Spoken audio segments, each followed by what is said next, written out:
Chapter 14. At 9 o'clock the next morning, his servant came in with a cup of chocolate on a tray and opened the shutters. Dorian was sleeping quite peacefully, lying on his right side with one hand underneath his cheek. He looked like a boy who had been tired out with play or study. The man had to touch him twice on the shoulder before he woke, and as he opened his eyes a faint smile passed across his lips, as though he had been lost in some delightful dream. Yet he had not dreamed at all. His night had been untroubled by any images of pleasure or of pain. But youth smiles without any reason. It is one of its chiefest charms. He turned round and, leaning upon his elbow, began to sip his chocolate. The mellow November sun came streaming into the room. The sky was bright and there was a genial warmth in the air. It was almost like a morning in May. Gradually the events of the preceding night crept with silent blood-stained feet into his brain, and reconstructed themselves there with terrible distinctness.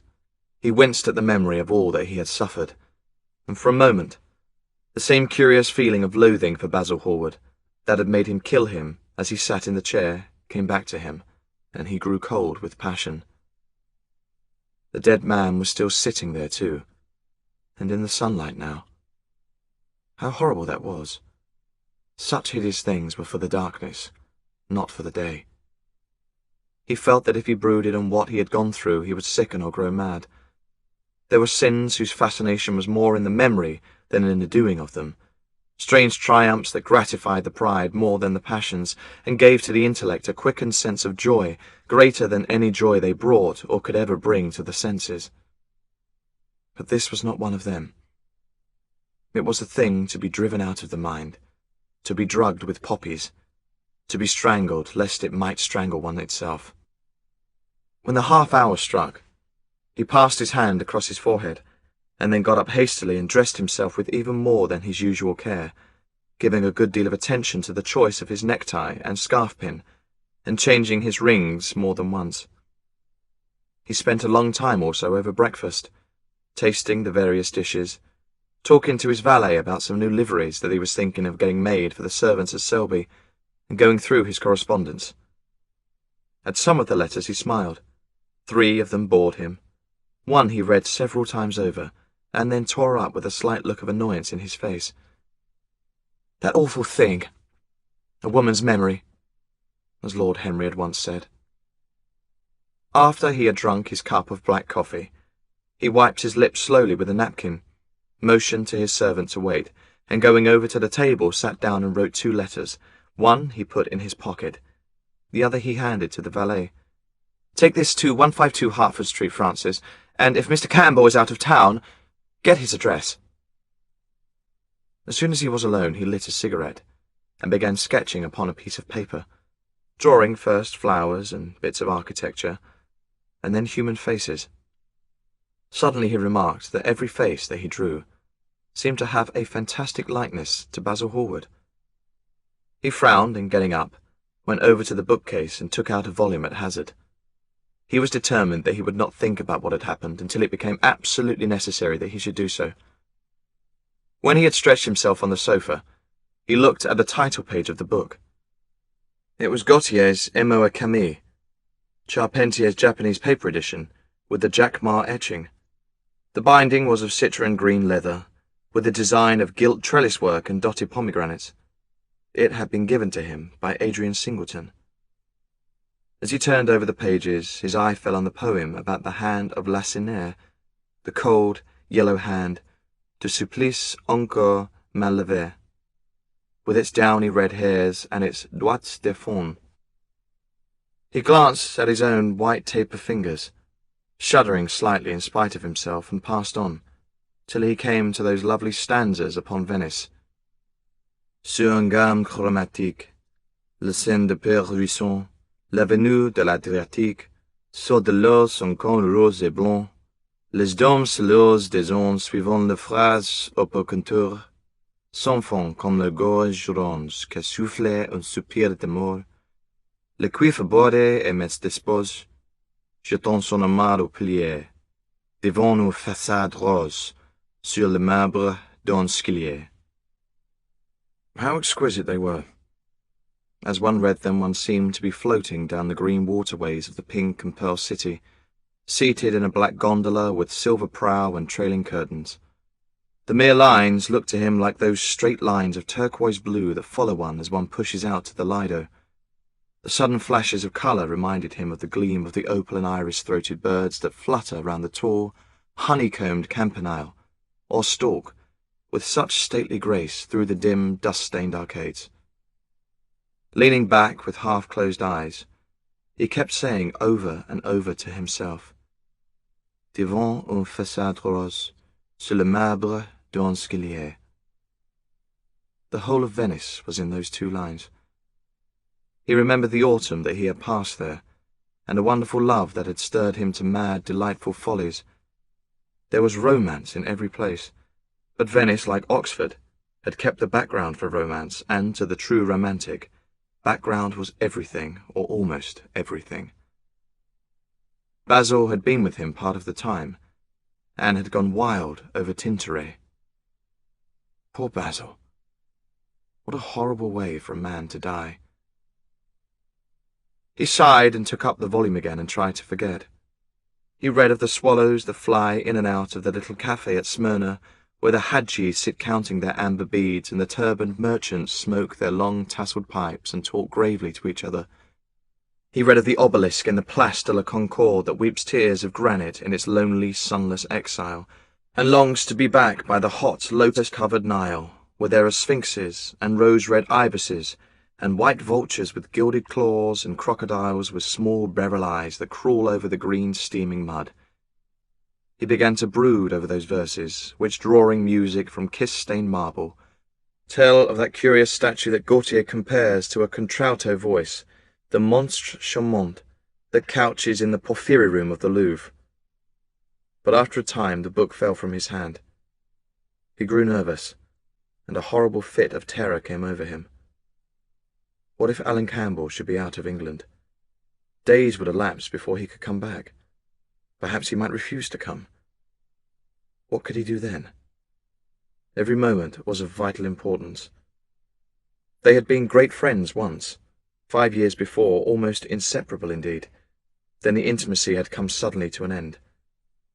When they met in society now, it was only Dorian Gray who smiled. Alan Campbell never did.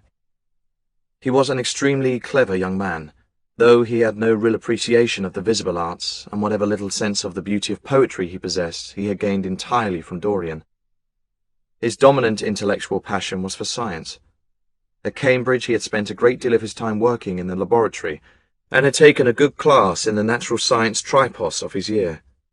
Indeed, he was still devoted to the study of chemistry, and had a laboratory of his own, in which he used to shut himself up all day long, greatly to the annoyance of his mother, who had set her heart on his standing for Parliament, and had a vague idea that a chemist was a person who made up prescriptions.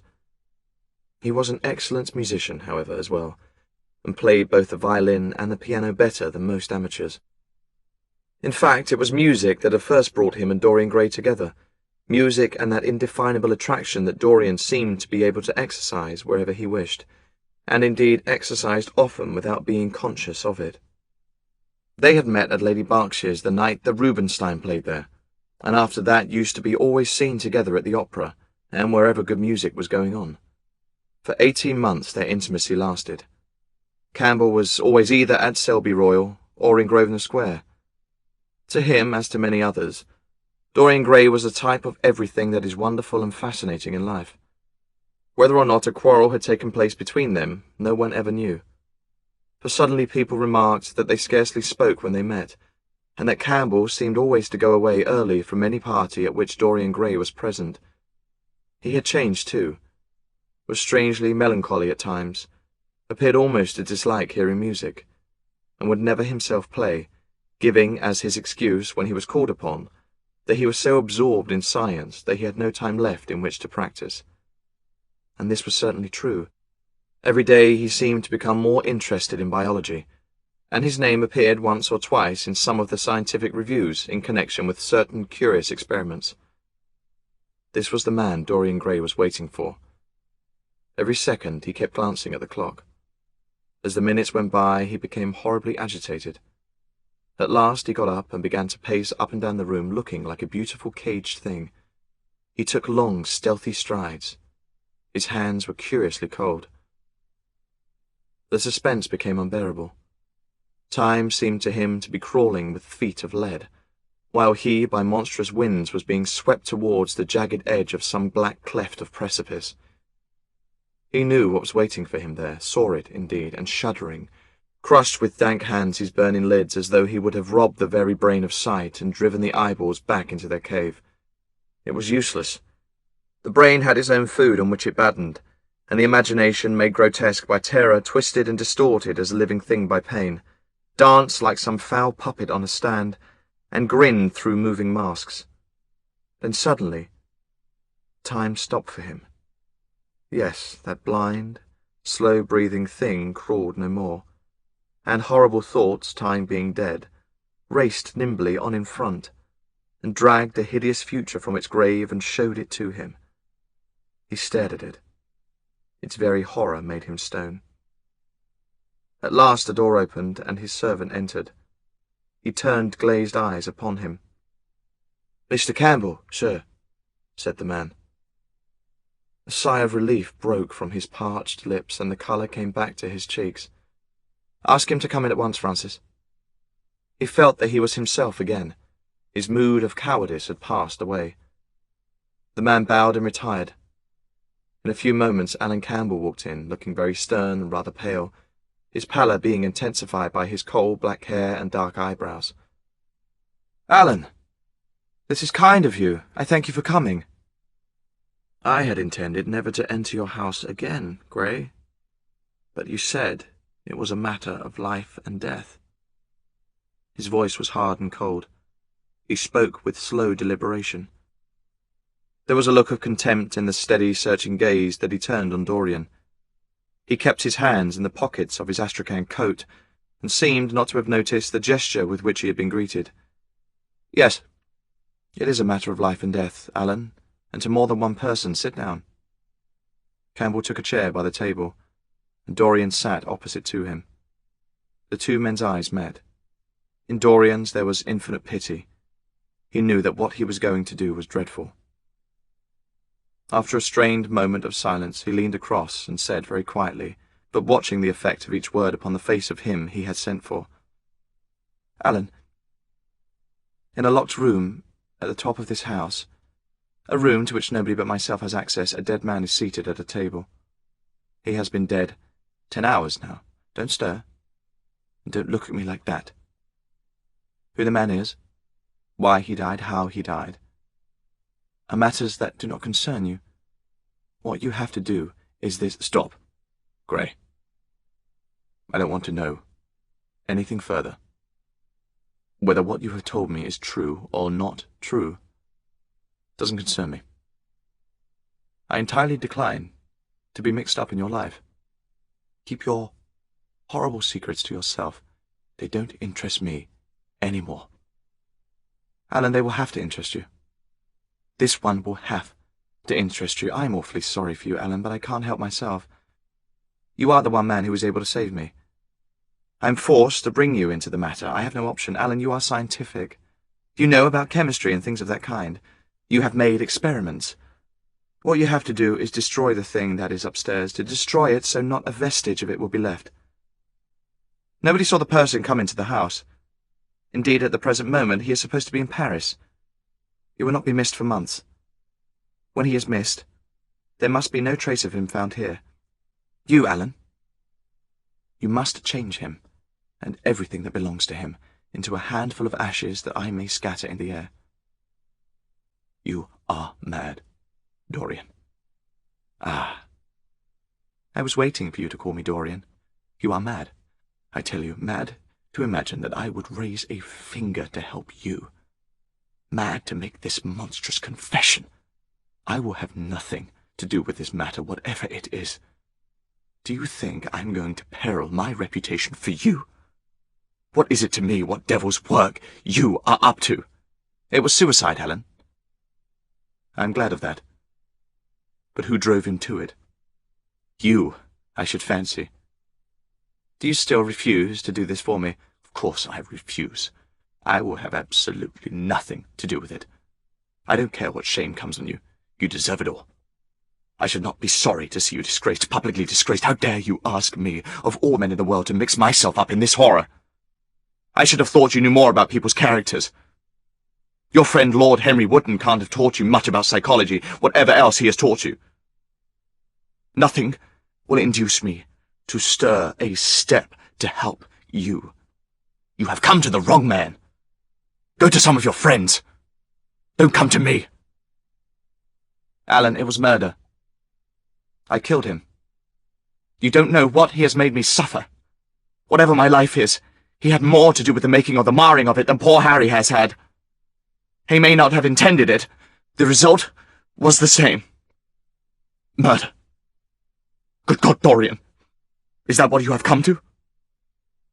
I shall not inform upon you. It is not my business. Besides, without my stirring in the matter, you are certain to be arrested. Nobody ever commits a crime without doing something stupid, but I will have nothing to do with it. He must have something to do with it. Wait a moment. Listen to me. Only listen, Alan. All I ask of you is to perform a certain scientific experiment. You go to hospitals and dead houses, and the horrors that you do there don't affect you. If in some hideous dissecting room or fetid laboratory you found this man lying on a leaden table with red gutters scooped out in it for the blood to flow through, you would simply look upon him as an admirable subject. You would not turn a hair. You would not believe that you were doing anything wrong. On the contrary, you would probably feel that you were benefiting the human race, or increasing the sum of knowledge in the world, or gratifying intellectual curiosity, or something of that kind. What I want you to do is merely what you have often done before. Indeed, to destroy a body must be far less horrible than what you are accustomed to work at. And remember, it is the only piece of evidence against me. If it is discovered, I am lost, and it is sure to be discovered unless you help me. I have no desire to help you. You forget that I am simply indifferent to the whole thing. It has nothing to do with me. Alan, I entreat you. Think of the position I am in. Just before you came, I almost fainted with terror. You may know terror yourself someday. No, don't think of that. Look at the matter purely from the scientific point of view. You don't inquire where the dead things in which you experiment come from. Don't inquire now.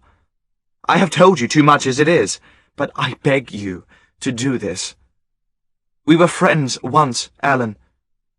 Don't speak of those days, Dorian. They are dead. The dead linger sometimes. The man upstairs will not go away. He is sitting at the table with bowed head and outstretched arms. Alan! Alan! If you don't come to my assistance, I am ruined. Why, they will hang me! Alan, don't you understand? They will hang me for what I have done. There is no good in prolonging this scene. I absolutely refuse to do anything in the matter. It is insane of you to ask me. You refuse? Yes. I entreat you, Alan. It is useless. The same look of pity came into Dorian Gray's eyes. Then he stretched out his hand, took a piece of paper and wrote something on it. He read over it twice, folded it carefully, and pushed it across the table. Having done this, he got up and went over to the window. Campbell looked at him in surprise, and then took up the paper and opened it. As he read it, his face became ghastly pale, and he fell back in his chair. A horrible sense of sickness came over him. He felt as if his heart was beating itself to death in some empty hollow. After 2 or 3 minutes of terrible silence, Dorian turned round, and came and stood behind him, putting his hand upon his shoulder. "I am so sorry for you, Alan," he murmured. "But you leave me no alternative. I have a letter written already. Here it is. You see the address?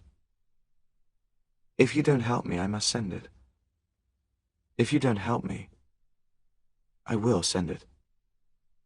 You know what the result will be. But you are going to help me. It is impossible for you to refuse now. I tried to spare you. You will do me the justice to admit that. You were stern, harsh, offensive. You treated me as no man has ever dared to treat me, no living man, at any rate. I bore it all. Now it is for me to dictate terms. Campbell buried his face in his hands, and a shudder passed through him.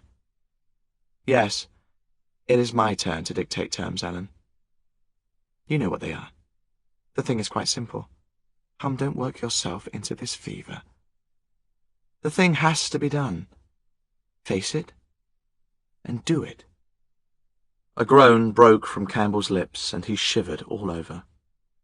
The ticking of the clock on the mantelpiece seemed to him to be dividing time into separate atoms of agony, each of which was too terrible to be borne. He felt as if an iron ring was being slowly tightened round his forehead, as if the disgrace with which he was threatened had already come upon him. The hand upon his shoulder weighed like a hand of lead. It was intolerable. It seemed to crush him. Come, Alan. You must decide at once. I cannot do it, he said mechanically, as though words could alter things. You must. You have no choice. Don't delay. He hesitated a moment. Is there a fire in the room upstairs? Yes, there is a gas fire with asbestos. I shall have to go home and get some things from the laboratory. No, Alan. You must not leave the house. Write out on a sheet of notepaper what you want, and my servant will take a cab and bring the things back to you. Campbell scrawled a few lines, blotted them, and addressed an envelope to his assistant. Dorian took the note up and read it carefully. Then he rang the bell and gave it to his valet, with orders to return as soon as possible and to bring the things with him. As the hall door shut, Campbell started nervously and, having got up from the chair, went over to the chimney-piece. He was shivering with a kind of ague. For nearly 20 minutes neither of the men spoke. A fly buzzed noisily around the room, and the ticking of the clock was like the beat of a hammer. As the chime struck 1, Campbell turned round and, looking at Dorian Gray, saw that his eyes were filled with tears. There was something in the purity and refinement of that sad face that seemed to enrage him. You are infamous. Absolutely infamous, he muttered. Hush, Alan. You have saved my life, said Dorian. Your life? Good heavens, what a life that is! You have gone from corruption to corruption, and now you have culminated in crime. In doing what I am going to do, what you force me to do, it is not of your life that I am thinking. Ah, Alan, murmured Dorian with a sigh. I wish you had 1,000th part of the pity for me that I have for you. He turned away as he spoke, and stood looking out at the garden. Campbell made no answer. After about 10 minutes a knock came to the door, and the servant entered, carrying a large mahogany chest of chemicals, with a long coil of steel and platinum wire, and 2 rather curiously shaped iron clamps. Shall I leave the things here, sir? He asked Campbell. Yes, said Dorian. And I am afraid, Francis, that I have another errand for you. What is the name of the man at Richmond who supplies Selby with orchids? Harden, sir. Yes, Harden. You must go down to Richmond at once, see Harden personally, and tell him to send twice as many orchids as I ordered, and to have as few white ones as possible. In fact, I don't want any white ones. It is a lovely day, Francis, and Richmond is a very pretty place. Otherwise I wouldn't bother you about it. No trouble, sir. And what time shall I be back? Dorian looked at Campbell. How long will your experiment take, Alan? He said in a calm, indifferent voice. The presence of a third person in the room seemed to give him extraordinary courage. Campbell frowned and bit his lip. It will take about 5 hours, he answered. It will be time enough then. If you are back at 7:30, Francis, or stay, just leave my things out for dressing. You can have the evening to yourself. I am not dining at home, so I shall not want you. Thank you, sir, said the man, leaving the room. Now, Alan, there is not a moment to be lost. How heavy this chest is. I'll take it for you. You bring the other things. He spoke rapidly and in an authoritative manner. Campbell felt dominated by him. They left the room together. When they reached the top landing, Dorian took out the key and turned it in the lock. Then he stopped, and a troubled look came into his eyes. He shuddered. "I don't think I can go in, Alan," he murmured. "It is nothing to me. I don't require you," said Campbell coldly. Dorian half opened the door. As he did so, he saw the face of his portrait leering in the sunlight. On the floor in front of it the torn curtain was lying. He remembered that the night before he had forgotten for the first time in his life to hide the fatal canvas, and was about to rush forward when he drew back with a shudder. What was that loathsome red dew that gleamed, wet and glistening on one of the hands, as though the canvas had sweated blood? How horrible it was! More horrible it seemed to him for the moment than the silent thing that he knew was stretched across the table, the thing whose grotesque, misshapen shadow on the spotted carpet showed him that it had not stirred, but was still there, as he had left it. He heaved a deep breath, opened the door a little wider, and with half-closed eyes and averted head walked quickly in, determined that he would not look even once upon the dead man. Then, stooping down and taking up the gold and purple hanging, he flung it right over the picture. There he stopped, feeling afraid to turn round, and his eyes fixed themselves on the intricacies of the pattern before him. He heard Campbell bringing in the heavy chest and the irons, and the other things that he had required for his dreadful work. He began to wonder if he and Basil Hallward had ever met, and if so, what they had thought of each other. "Leave me now," said a stern voice behind him. He turned and hurried out, just conscious that the dead man had been thrust back into the chair, and that Campbell was gazing into a glistening yellow face. As he was going downstairs, he heard the key being turned in the lock. It was long after 7 when Campbell came back into the library. He was pale, but absolutely calm. "I have done what you asked me to do," he muttered. "And now goodbye. Let us never see each other again." "You have saved me from ruin, Alan. I cannot forget that," said Dorian simply. As soon as Campbell had left, he went upstairs. There was a horrible smell of nitric acid in the room, but the thing that had been sitting at the table was gone.